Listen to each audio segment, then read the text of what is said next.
నవరాత్రి వేడుకలు ఆనంద గీతికల్ శుభదాత్రి నీ మహిమ పాడుతాము బహువిధంబుల నిన్ను మా కనక దుర్గ పూజించి కీర్తించి వేడుతాము. శారదా నవరాత్రులు అని ఆశ్వీజమాసంలో శుక్లపక్షంలో పాడ్యమి నుండి నవమిలగాయతూ చేసి విజయదశమి నాడు శాంతికర కళ్యాణంతో అమ్మవారికి సంబంధించినటువంటి ఉపాసనని నవరాత్రులుగా నిర్వహిస్తూ ఉంటాం. మనకి అనాదిగా వస్తున్నటువంటి ఆచారము ఇలా ఉండడానికి కారణమేమి అంటే శారదా నవరాత్రుల కాలము ఏది ఉన్నదో అది ఒక సంవత్సరంగా కాలాన్ని ప్రమాణంగా తీసుకున్నప్పుడు ఈ సమయం బ్రహ్మముహూర్తం అవుతుంది. అంటే తెల్లవారుజాము వేళ తనంత తానుగా ఎలా పరమేశ్వరుని ఉపాసనకి అత్యంత యోగ్యమైన కాలమో అలాగే శారదా నవరాత్రుల కాలం కూడా భగవంతుని యొక్క ఉపాసనకి ప్రత్యేకించి పరదేవత యొక్క ఉపాసనకి అత్యంత యోగ్యమైన కాలము. ఎందుచేత అంటే శక్తి తమోగుణ రజోగుణాల వైపుకి వెళ్ళిపోయినట్టయితే దాని వలన మనిషి అభ్యున్నతి పథంలో నడవలేడు. తమోగుణ రజోగుణాల వైపుకి వెళ్లకుండా సత్వగుణం వైపుకి ప్రయాణం చేస్తే మనుష్య జన్మ యొక్క సార్థక్యాన్ని పొందడానికి అవకాశం ఉంటుంది. మనిషి జన్మ యొక్క ప్రధాన ప్రయోజనం ఏమి అంటే భగవంతుణ్ణి పొందడమే. అలా భగవంతుణ్ణి పొందుట లేదా పొందడానికి కావలసినటువంటి జన్మ పరంపర తరిగిపోవుట, చాలా జన్మలు ఎత్తవలసిన అవసరం లేకుండా కనీసం జన్మల సంఖ్య తక్కువ కావాలి అంటే ఆ ఉపాసనలో భగవంతుడు మనకి ఏ శక్తినిచ్చాడో ఆ శక్తి సత్వగుణంతో ఉపయోగపడాలి అంటే దానికి ప్రారంభంలో అమ్మవారి యొక్క ఉపాసన చేత రజోగుణ తమోగుణాలు నశిస్తాయి అని. అందుకే ఆవిడ మహిషాసుర మర్దనం చేస్తుంది.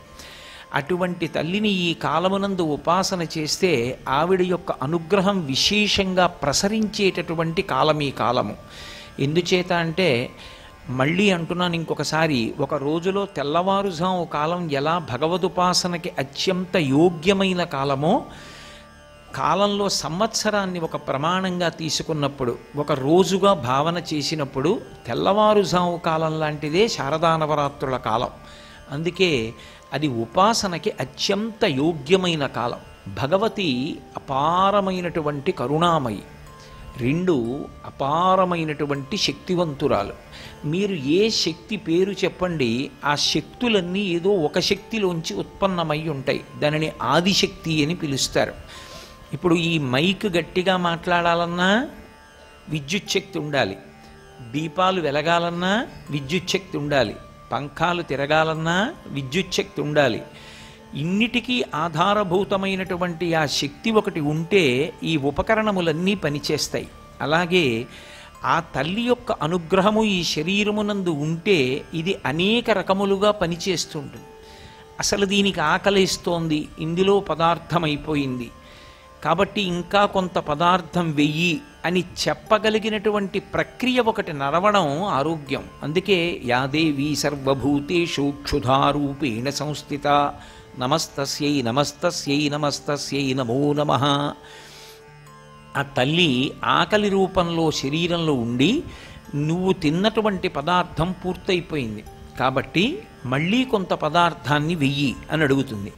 వేసిన పదార్థాన్ని జీర్ణశక్తి అంటాం. జీర్ణం చెయ్యడానికి కావలసినటువంటి శక్తిగా ఆమెయే లోపల పొటమరిస్తుంది.